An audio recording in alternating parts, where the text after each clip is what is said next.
What is up, guys? Welcome back to another episode of Unboxing.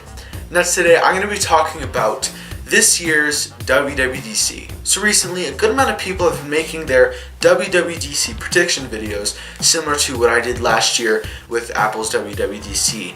So basically a lot of people have been saying that this year's WWDC on March 25th, Apple announced a few days ago, will have a ton of hardware as of course software, such as like new iPads, new Macs, possibly new iPod Touch, iPad Minis, maybe finally AirPower and AirPods, the wireless charging case.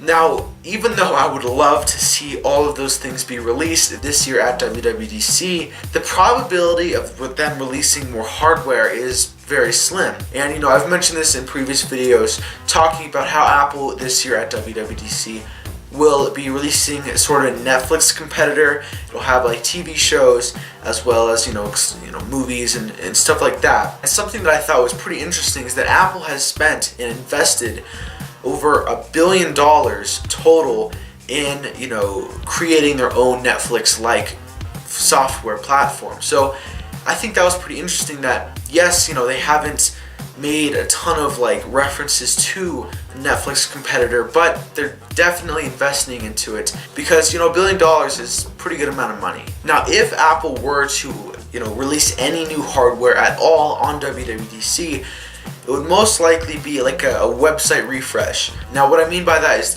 once they finish the whole keynote and they talk about all the software and services they're releasing, they're probably going to just update the website itself, have, oh, here's WWDC, here's what we covered, and then also have possibly AirPower or something like AirPods. There's a slight possibility that they will also refresh the iPod Touch and make the 7th generation. Now, some other products that they might release after the keynote and this refresh the website is something like an iPad Mini 5.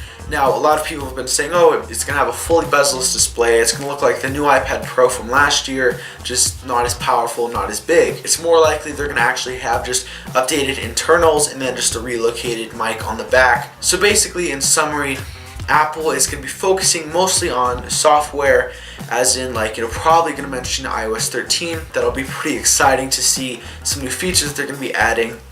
And then also things like I mentioned, Netflix competitors, and some other pretty cool services that are rumored that Apple will probably release. Anyways, the keynote is in 1 to 2 weeks from now, and should be pretty interesting. So with that said, thank you for watching. Make sure to comment, share, and subscribe below if you have not already.